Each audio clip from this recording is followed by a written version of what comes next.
Moat Jr. for the honorary degree Doctor of Science and Technology. You're most welcome.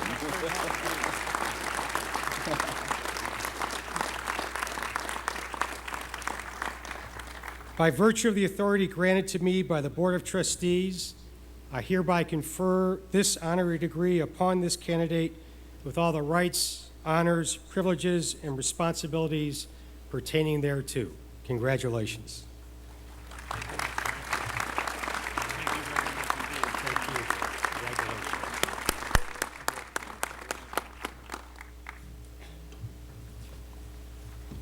Will William D. Ruckelshaus please join the faculty marshal here on stage? Mr. President, it is with great pleasure that I now present William D. Ruckelshaus for the honorary degree of Doctor of Public Policy. William D. Ruckelshaus served as the first administrator of the U.S. Environmental Protection Agency when it was created in 1970. Thus started a career of public contribution and influence that has shaped environmental policy and practices. After his successful tenure at EPA, he returned a decade later as EPA's fifth administrator, restoring integrity and morale to a dispirited agency. It was during the second tour as administrator that EPA laid a foundation of risk assessment and management for setting national environmental priorities. Mr. Ruckelshaus has played an equally important role in industry. As Senior Vice President of the Weyerhaeuser Corporation and as Chairman and CEO of Browning Ferris Industries, Mr. Ruckelshaus has been a leader in corporate responsibility and market-based methods for achieving environmental quality. For his exemplary public service and national leadership in the pursuit of environmental quality, I present William D. Ruckelshaus for the honorary degree Doctor of Public Policy.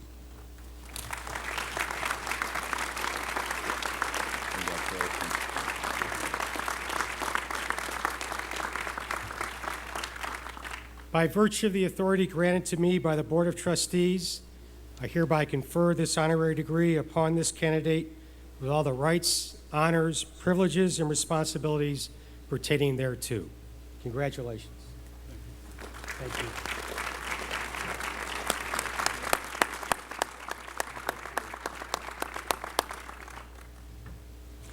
Will Richard A. Tapia please join the faculty marshal here on stage? Mr. President, it is with great honor that I now present Richard A. Tapia for the honorary degree of Doctor of Science and Technology. Dr. Tapia is a world-renowned leader in educational programs designed to increase the participation of women and minorities in mathematics and science. As the Noah Harding Professor of Computational and Applied Mathematics, he has led Rice University to national prominence with his efforts. He has had a personal and direct impact on hundreds of students and teachers through research opportunities and summer programs, and as a model for us all, he has influenced thousands more. Dr. Tapia has received several distinguished honors. President Bill Clinton appointed him to the National Science Board, the governing body of the National Science Foundation.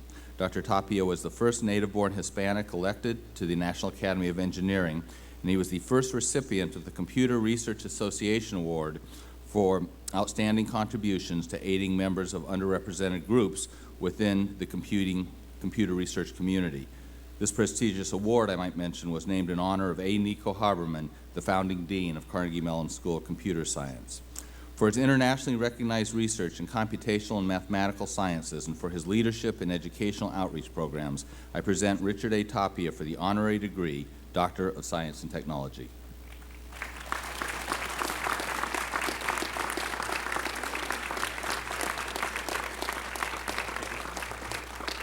By virtue of the authority granted to me by the Board of Trustees, I hereby confer this honorary degree upon this candidate with all the rights, honors, privileges, and responsibilities pertaining thereto.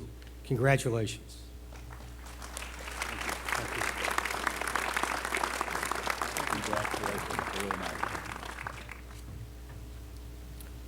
My congratulations to all of our honorary degree recipients who bring great honor to this university by being here with us today.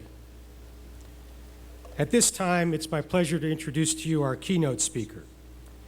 Candace Sheffield Matthews is president of the Soft Sheen Carson division of L'Oreal, a company that is a leader in the ethnic hair care industry. Taking the helm of Soft Sheen Carson in 2001, she has made innovation and technology her top priorities for the company. Her diligence, passion for the business, and dedication to the African American community, combined with her commitment to constant innovation, have made her one of today's most powerful female corporate leaders. She's been featured in many national magazines, including Glamour, Essence, and Jet. Candace attended Carnegie Mellon University, receiving a bachelor's degree in metallurgical science and engineering in 1981. She went on to earn an MBA from the Stanford Graduate School of Business. She's held senior marketing positions at General Mills, Procter & Gamble, Bausch & Lomb, and Ciba Vision Corporation. Immediately prior to joining L'Oreal, she was managing director of non-cola brands and vice president of new products and package innovation for Coca-Cola. Candace is a native of New Brighton, Pennsylvania, where she grew up the youngest in a family of 18 children. Remarkably, her parents, who had not attended college, sent all of their children to college, and 16 of them graduated.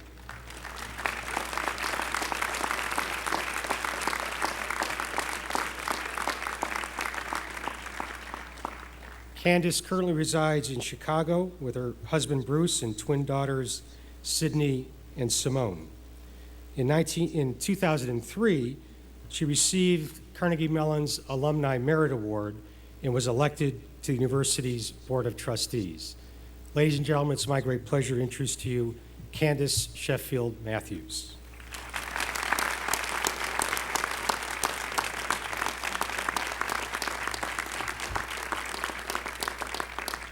Good morning, everyone. Wait a minute, let's try that again. Good morning, everyone. Thank you. To Dr. Cohen, to my fellow trustees, to the distinguished faculty, to honored guests, to proud parents, and most importantly, to the graduating class of 2004, I greet you. It is truly an honor for me to be here today.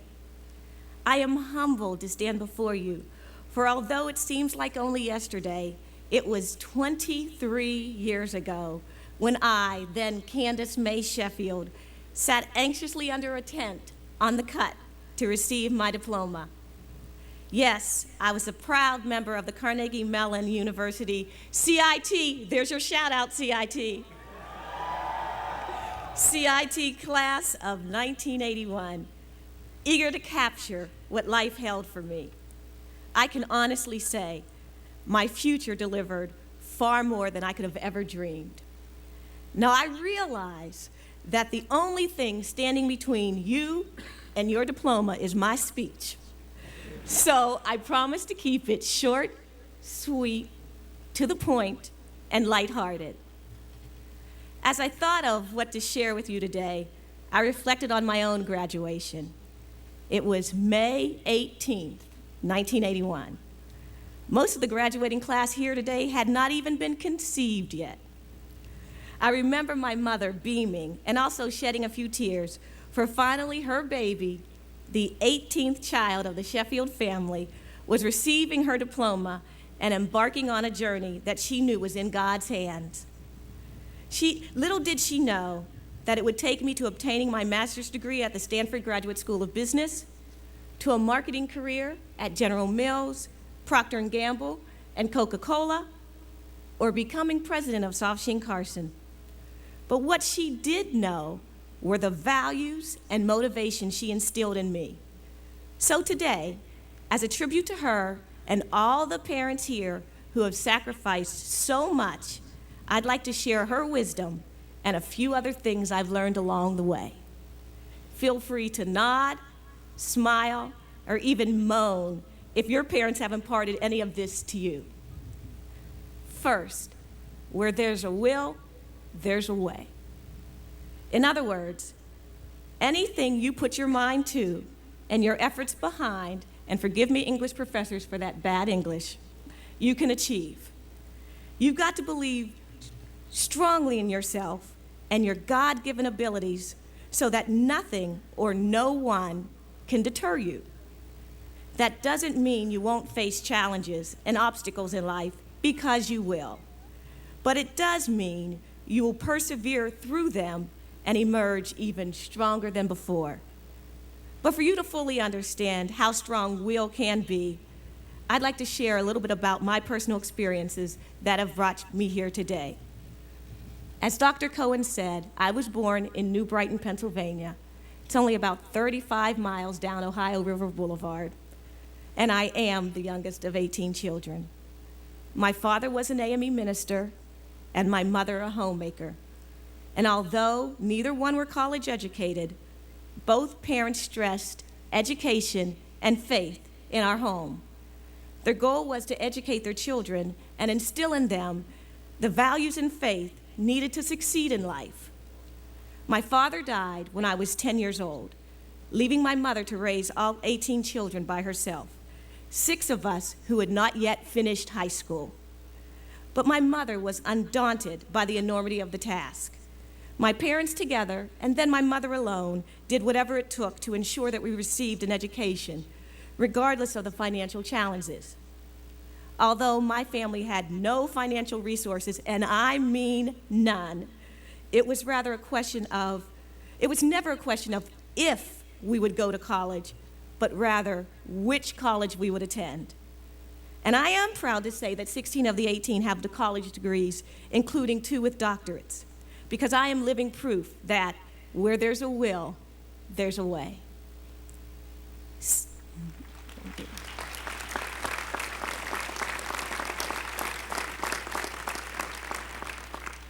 Secondly, anything worth doing is worth doing well. Be the best at whatever you choose to do. You are a graduate of Carnegie Mellon University, a phenomenal institution, and the world is yours for the taking. Be it a doctor or doctorate, a teacher or a preacher, an actor or a rapper, a computer engineer, a domestic engineer, a CEO, or an internet entrepreneur. Just be the best one around. I have a question for you. How do you complete the phrase, practice makes? Common answer is perfect, but actually, practice does not make perfect, it makes permanent. If you continue to practice a bad habit, it will become permanently a bad habit. However, if you practice perfection, one day you just may achieve it. So I urge you to practice excellence at all times. By the way, don't ever settle for being average, because when you're average, you're just as close to the bottom as you are to the top. So remember, anything worth doing is worth doing well. Third, you never get a second chance to make a first impression. Treat everyone you meet respectfully and as you would like to be treated. Flash them with your stunning smile. Radiate warmth. Exude confidence. Articulate when you speak. Hold your head proudly and make eye contact. Command their attention. You never know whom you're meeting or who's watching, and that first impression is a lasting one. As an African American female, I am keenly aware that I not only represent myself, but every female and African American who is striving to be where I am. It is my job to exhibit excellence at all times, because someone's always watching, be it a boss, a peer, an admirer, and the impression I leave may one day impact someone else. We all often look for someone like ourselves who have succeeded before us, who have been trailblazers, so to speak. The impressions they have left are equally important as the impressions that we are forming. And by the way, if there is no trail, blaze ones for others to follow, because you never get a second chance to make a first impression. Now, I've talked about the importance of first impressions, but there's also a part B to this lesson, which pertains to you and your evaluation of others. And that is, you can't judge a book by its cover. I know this might sound a bit contradictory, but it's true. Ultimately, you cannot control how others judge you, but you can control how you judge others.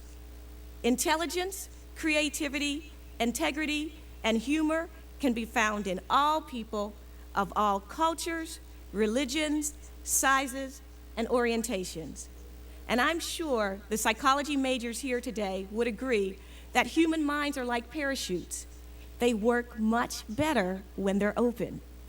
So, open your mind to those around you or people you meet who may look differently, act differently, or even think differently. You'll be pleasantly surprised at what you might find. A new friend, a confidant, or even a mentor. Just think back to your freshman year, to those people you thought you'd never befriend. And now you can't imagine what life will be like without hanging with them on a daily basis. That's why you can't ever judge a book by its cover. My final mantra is, it is your attitude and your aptitude that will determine your altitude. Success is 80% attitude and 20% aptitude. We've all read the story of the little engine that could. We may not have realized it at the time, but that story is all about attitude. He achieved because he believed, and so can you. How high will you soar? To amazing heights with a positive attitude and skillful aptitude. I have another question for you. If you were to bank your personal and your professional success on 3 stocks, and those stocks were performance, image, and exposure, what would your portfolio allocation look like? And they've got to add to 100%. Now, most people tell me that performance has to be over 50%, and that image and exposure might be somewhat equal. But the reality is, performance is 10%, image is 60%, and 30% is exposure. This combination yields a balanced portfolio for success. All of you are the creme de la creme. You are exceptionally talented. You've earned top grades throughout schools and had perfect or near perfect SAT scores. And to top it off, you are the masters of extracurricular activities and show a passion for the arts, history, and culture. As the French say, you have métier, a particular sensitivity and appreciation for arts and beauty. As you navigate your careers, you must understand that performance is a given. It is expected. That's why companies hire CMU graduates.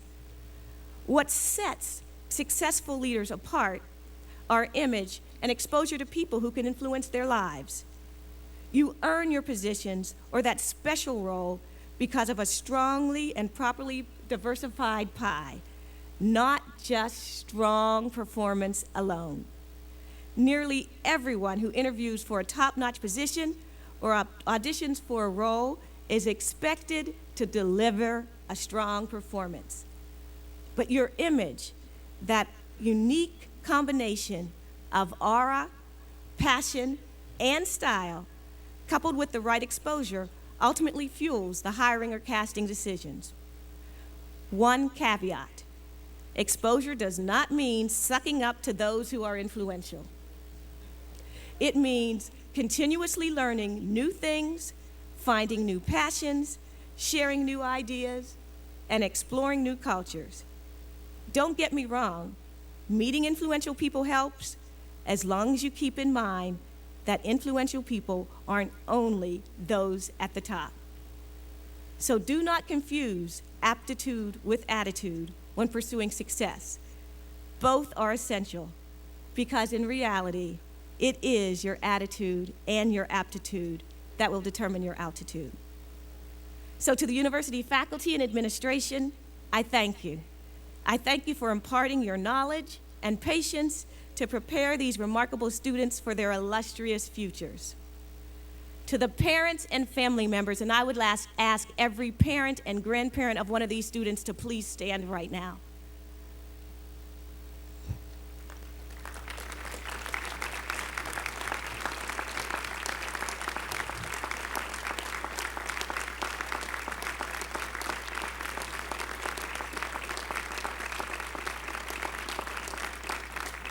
To the parents, I salute you.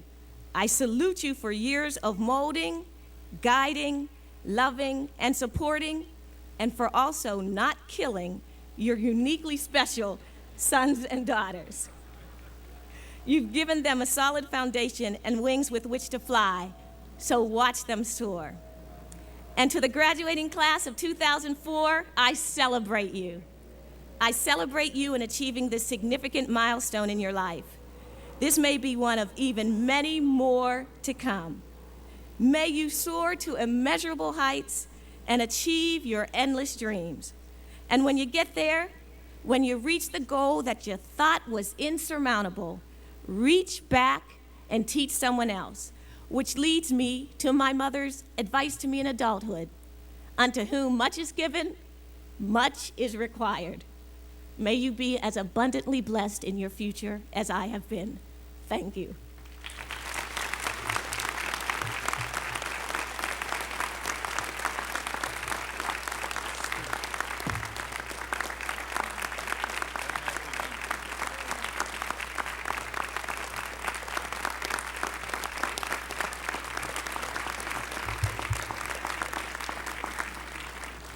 Would Provost Camlett please join me at the podium? It is a great pleasure to acknowledge the achievements of this year's group of doctor degree candidates.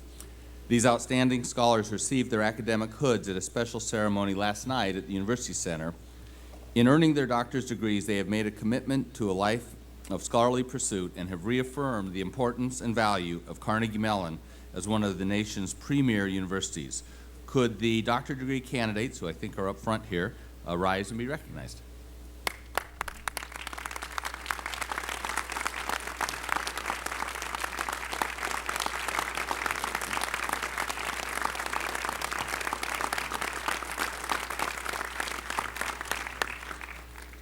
Thank you. I'd also like to acknowledge our university professors. These distinguished individuals have earned the title of university professor, the highest honor the university can bestow on a faculty member, because they represent the intellectual foundation on which this university is built. These outstanding scholars represent the best and the brightest at our university.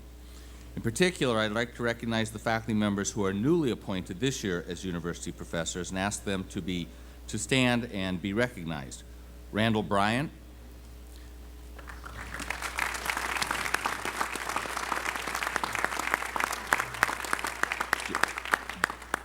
Joel Tarr,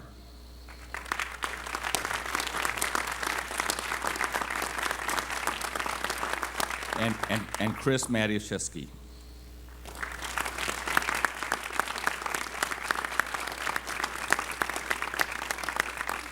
And now, if I could, I'd like to ask all the university professors who are with us on stage to stand and be recognized as distinguished educators. Thank you.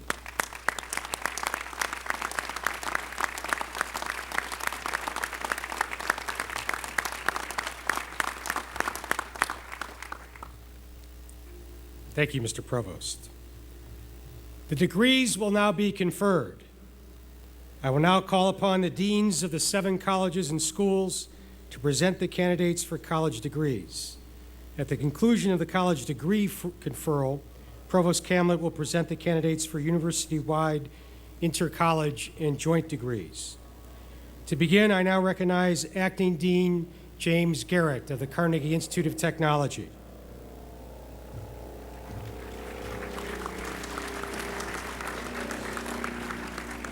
Will the candidates for the bachelor's, master's, and doctor's degrees from Carnegie Institute of Technology please rise?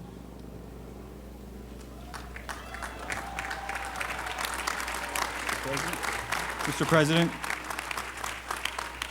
upon the recommendation of the faculty of the Carnegie Institute of Technology, I have the honor of presenting these candidates for the degrees of Bachelor of Science, Master of Chemical Engineering, Master of Science, or Doctor of Philosophy. By virtue of the authority granted to me by the Board of Trustees, I hereby confer these degrees upon these candidates with all the rights, honors, privileges, and responsibilities pertaining thereto. And I join Dean Garrett and the faculty of the Carnegie Institute of Technology in congratulating you.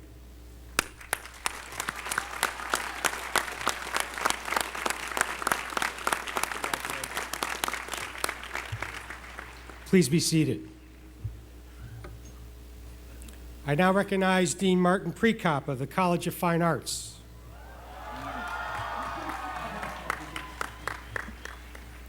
Will the candidates for the bachelor's, master's, and doctor's degrees from the College of Fine Arts please rise?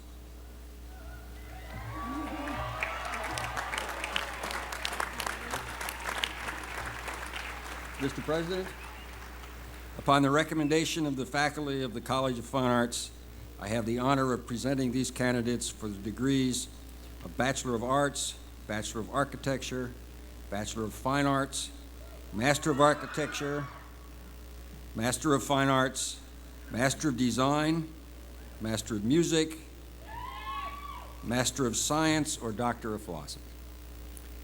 By virtue of the authority granted to me by the Board of Trustees, I hereby confer these degrees upon these candidates with all the rights, honors, privileges, and responsibilities pertaining thereto. And I join Dean Prekop and the faculty of the College of Fine Arts in congratulating you. Congratulations.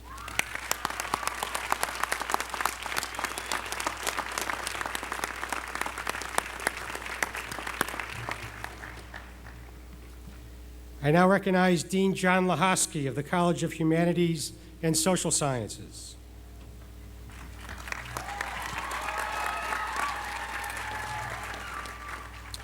Will the candidates for the bachelor's, master's, and doctor's degrees from the College of Humanities and Social Sciences please rise?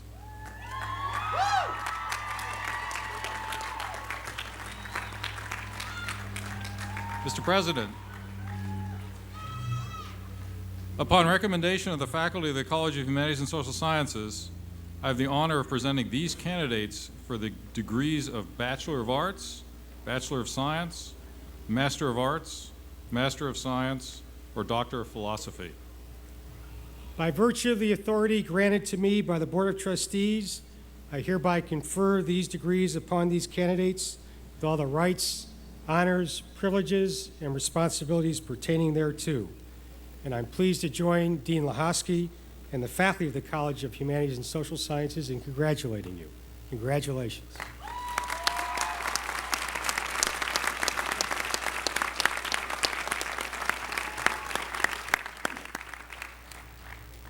Please be seated.